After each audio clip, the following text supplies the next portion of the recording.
Arsenal's midfield rebuild is taking shape, with Mikel Arteta chasing quality. Brighton's Moises Caicedo is on their radar, and today we've got a massive update as we find out about Arsenal's new potential offer. We'll also get the breaking news regarding William Saliba, discuss the latest developments with Declan Rice, and find out about a surprise forward target from the Serie A.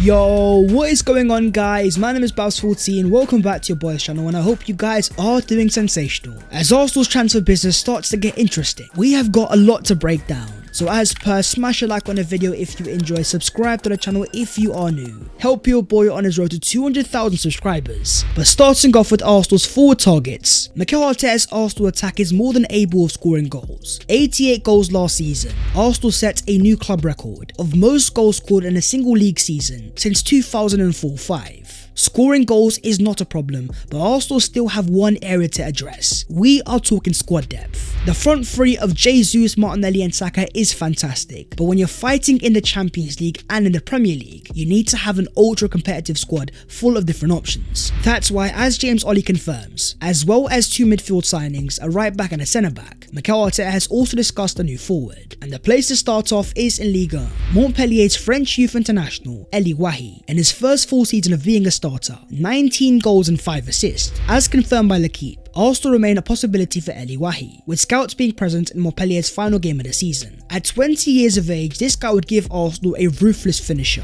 19 goals from next year of only 12.2 and a 30% goal conversion. This guy is a clinical finisher, and it's not just this season. Even the year before, from his 10 goals, an XG of 4.61 and a 23% goal conversion. In Gabriel Jesus, Arsenal have one of the best false lines in the game, but he's never quite been a clinical finisher. Last year he underperformed his XG, and his goal conversion was 14%. There is a need for a one chance, one goal striker, especially next year in the Champions League. In the knockout stages you only get a limited amount of opportunities. That is where an Eli Wahi type of profile could be useful. Out of contract in 2025, his market value is around 30 million euros, and as shown by his heat map, he is able to drift out wide as well. He's got a very decent turn of pace. My only concern is physique. The targeting of Tammy Abraham and Dusan Vlahovic. It's no secret that Mikel Arteta has wanted a target man type of profile. But what about Chelsea's 6'3" striker in Kai Havertz? Matt Law of the Daily Telegraph confirms Arsenal are thought to be following the developments with the Kai Havertz situation. The problem is Chelsea's asking price, which is putting off potential bidders. It's £70 million.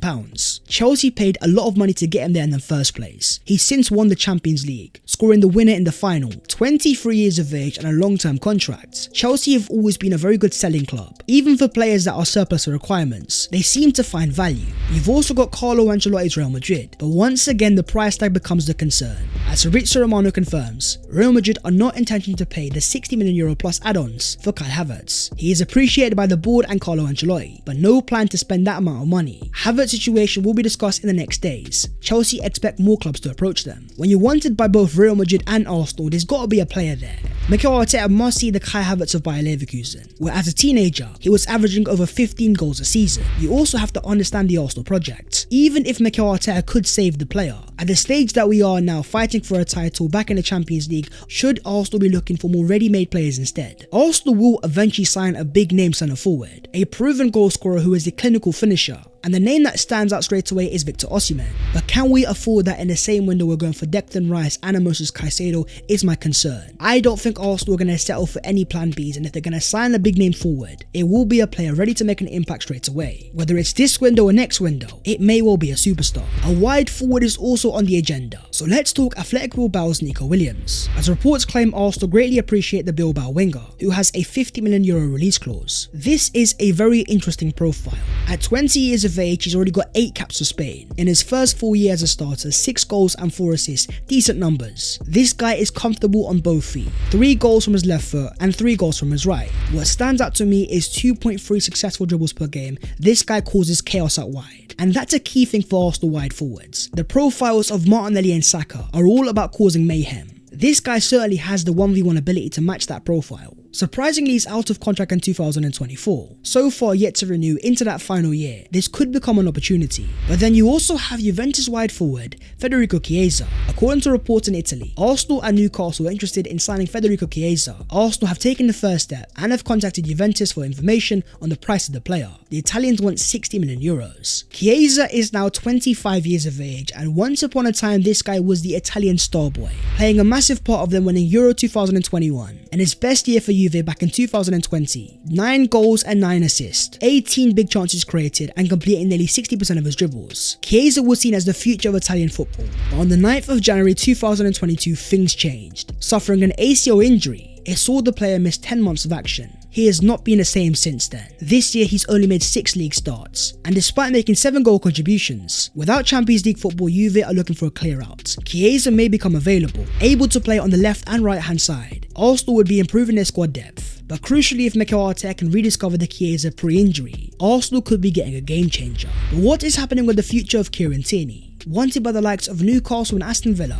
According to Luke Edwards, Arsenal are asking for more than £30 million for the Scottish international. I'm not sure about that price tag. Tierney still has a long-term Arsenal contract, expiring in 2026. He may not be a starter, but you can't forget his calibre. This guy is a full international footballer. He's played in the Champions League, being a starter for Mikel Arteta's Arsenal. Make no mistake, a fully fit Tierney is a high quality player, and Arsenal don't need to sell him. There is no pressure on our shoulders. This is where we need to see Arsenal's ability to negotiate, especially if a rival team like Newcastle want to sign him. Do you guys agree that Arsenal should be asking for higher? The future of Granit Xhaka is nearing a conclusion. As Fabrizio Romano understands, the agreement between Granit Xhaka and Bayer Leverkusen is still valid, sealed and confirmed at this stage. He accepted 1 month ago, but Arsenal will only give the green lights once they sign a new midfielder, with Declan Rice as the priority target. Arsenal's strategy here makes a lot of sense. To sign Declan Rice is going to be a very difficult deal. Even if it's getting closer, nothing in the transfer market is ever guaranteed. That's why they're waiting. Before they let an important first team starter like Granit Xhaka leave, they need to sort the replacement first. But what's happening with the future of Thomas Partey? According to James Bench, sources have indicated that there has so far been no dialogue about extending Thomas Partey's deal at Arsenal, which has got 2 years left, though the player himself favours staying in North London rather than exploring rumoured interest from Italy. I don't see Arsenal letting go of Partey this summer. His long-term future may well be a doubt. Arsenal looking to sign Declan Rice and Moises Caicedo, they are looking to rebuild. But Partey is still a high quality of player that they can't afford to lose, not when you're back in the Champions League, especially when they're trying to be competitive on every single front. The future of Jorginho is also in doubt, as reports in Italy claim Jorginho will leave Arsenal as Maurizio Sarri wants to sign the player for Lazio. Having signed on a 2-year contract, the doubts are understandable. Jorginho is a former Sarri player, having worked with him at Napoli and at Chelsea. The rumours do make sense, but will Arsenal allow this to happen? Mikel Arteta is a massive fan of Jorginho, using him 16 times last season. When you're losing Granit Xhaka, you need to keep experience. Jorginho has been there in the Champions League. He's a former UEFA Men's Player of the Year. He's won a Euros final. This guy has experience of big occasions. I'm not sure Mikel Arteta would allow that to leave.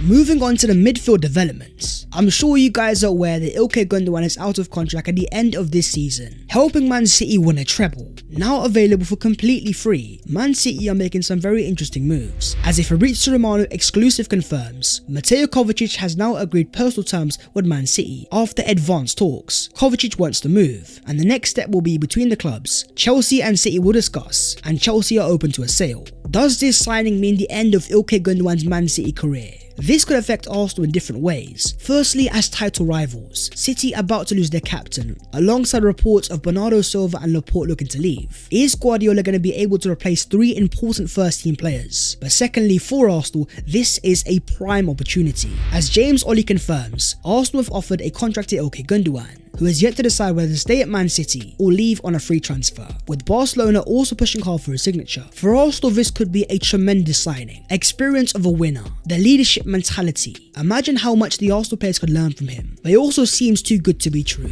and as reports in Spain claim, Gundogan will make the final decision about his future after the Champions League final. He has 4 offers he's weighing up: City, Arsenal, PSG and Barcelona. And as things stands, it seems like Barcelona is the most likely destination. You've also got the Arsenal priority target in Declan Rice, enjoying himself in West Ham's Conference League parade. A massive smile on his face with the bubbles blowing, and the West Ham chairman has given us a massive update.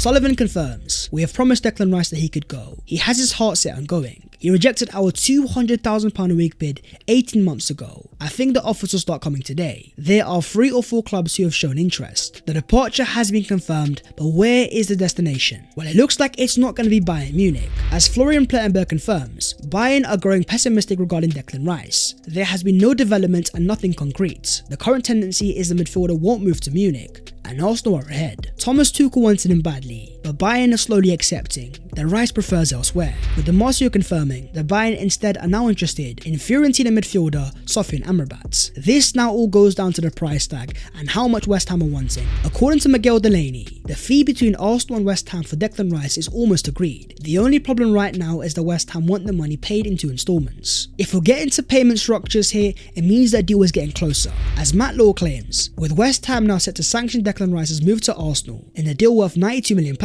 the club will have significant funds to spend this summer, with the likes of Harvey Barnes, James Ward-Prowse and Edson Alvarez on their radar. By targeting 2 midfielders, West Ham are looking for replacements. They accept that a deal is inevitable, and Arsenal need to ensure it's with them. Reports have also claimed though, Declan Rice has his heart set on a move to Arsenal, but West Ham are believed to be interested in the idea of a deal involving Emile Smith-Rowe moving the opposite way. I don't see this happening unless of course it is a loan transfer. ESR does need first team minutes, and if it isn't to be at Arsenal next season, maybe a loan to West Ham could be useful. But in terms of the player himself, he is currently training in Dubai. As Simon Collins confirms, Smith-Rowe has spent a week training in Dubai to ensure he's in the best shape for this summer's European Under-21 Championship, with Smith-Rowe working alongside Sean O'Shea, who has previously worked with a range of other players including Eddie Nketiah, Luke Shaw and Virgil van Dijk. But Arsenal are hungry for more than just Rice, and according to Simon Collins, despite Declan Rice being Arsenal's priority signing, it is not out of the question that Arsenal also signed Moises Caicedo. Caicedo is a player that Mikel Arteta clearly appreciates. £65 million offers back in January. Transfer request towards Arsenal. The attraction is mutual, and here's where things get interesting. Fabrizio Romano confirms, sources say Brighton want £70 to £80 million for Moises Caicedo, no more than that. As Fabrizio claims, there is a pact between Caicedo and De Zerbi that the player can leave for £70 to £80 million.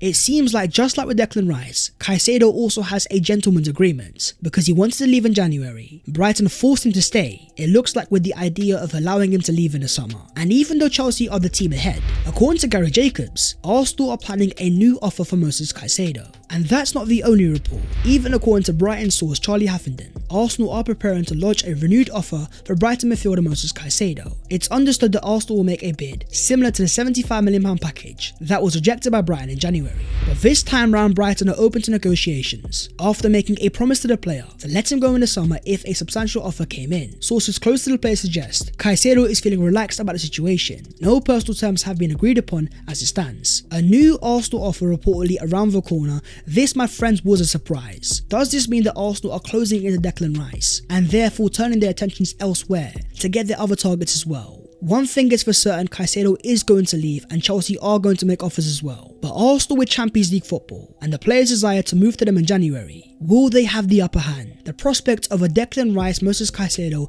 and Martin Odegaard midfield three is definitely mouth-watering. And here it is on paper. You've got the elite creativity of Martin Odegaard, the final third entries and a ball carrying of Declan Rice, and the elite duel winning of Moises Caicedo. That would be expensive, but it could be blockbuster. All under the age of 24. 2 potential captains. Nothing is yet complete. But going off a hypothetical, if Arsenal were to get it done, do you believe that midfield three would be good enough for Arsenal to maybe win a Premier League title? Moving on to the other Arsenal news today, and starting off with an Arsenal confirmation, as they confirm the Emirates Cup is back, Wednesday the 2nd of August against AS Monaco 6 PM UK time. But Arsenal have a very busy pre-season, and Charles Watt confirms they will have a game in Germany against FC Nuremberg. Just like last season where we saw the debut of Gabriel Jesus, this time around Arsenal will want to make that Declan Rice. But what about Arsenal's Player of the Season award?